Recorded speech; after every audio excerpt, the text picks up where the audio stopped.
வணக்கம். என்னோட பெயர் சதீஷ். இன்றைய தினம் பார்த்துட்டீங்க அப்படின்னா தி கோல்டன் ஸ்டார்ஸ் அகாடமியும் சிருஷ்டி வித்யாலயா பள்ளியும் இணைந்து 4வது மாவட்ட அளவிலான யோகா போட்டி இன்னைக்கு நடத்த போகிறோம். இன்றைக்கு நடக்கக்கூடிய இந்த யோகா போட்டியின் சிறப்பு அம்சம் என்னன்னு பார்த்துட்டீங்க அப்படின்னா கிராம இசைக்கலை, அதாவது இன்றைய தலைமுறை அறிந்திடாத கிராம இசைக்கலையுடன் இந்த நிகழ்ச்சி துவங்க உள்ளது.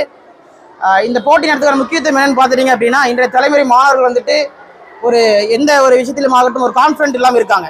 கான்ஃபிடென்ட் இல்லாமல், உடல் ஆரோக்கியம் இல்லாமல், கான்ஃபிடென்ட் இல்லாதனால ஸ்டடீஸில் ஃபோக்கஸ் பண்ண முடியாமல் இருக்காங்க. அதனால் சுவர் இருந்தால் சித்திரம் வரைய முடியும் என்ற அந்த பழமொழி கிழங்க உடல் ஆரோக்கியம் இருந்தால் தான் கல்வியிலாகட்டும் மற்ற விஷயங்களாகட்டும் ஒரு முழுமையான ஈடுபாடு செயல்படும் நோக்கத்தை உணர்த்துவதற்காக இந்த யோகா போட்டி நாங்கள் வருடந்தோறும் கண்டக்ட் பண்ணிட்டு இருக்கோம்.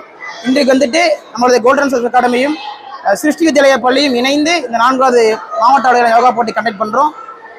பள்ளி மாணவர்கள் மட்டும் இல்லாமல் மனிதர்கள் அனைவருமே இந்த யோகா பயிற்சி தினந்தோறும் செய்யும் பொழுது அன்றாட வாழ்வில் ஒரு அங்கமாக வைத்துக் கொள்ளும் பொழுது நிச்சயமாக ஒரு ஆரோக்கியமான வாழ்வை வாழ முடியும் என்பதை உணர்த்தும் விதமாகவும் இந்த போட்டி நடைபெறுகிறது. போட்டியில் பார்த்துட்டீங்க அப்படின்னா கோவை மாவட்டத்திலிருந்து பல்வேறு பள்ளிகள் இந்த போட்டியில் பார்ட்டிசிபேட் பண்ண போகிறாங்க. சுமார் 500க்கும் மேற்பட்ட மாணவர்கள் பார்ட்டிசிபேட் பண்ண போகிறாங்க. இதில் வெற்றி பெற்ற மாணவர்கள் அடுத்த 2 மாதம் கடந்து நடைபெறக்கூடிய மாநில அளவிலான போட்டியில் பங்கு பெறுவதற்கான வாய்ப்பு அவங்களுக்கு இருக்குது.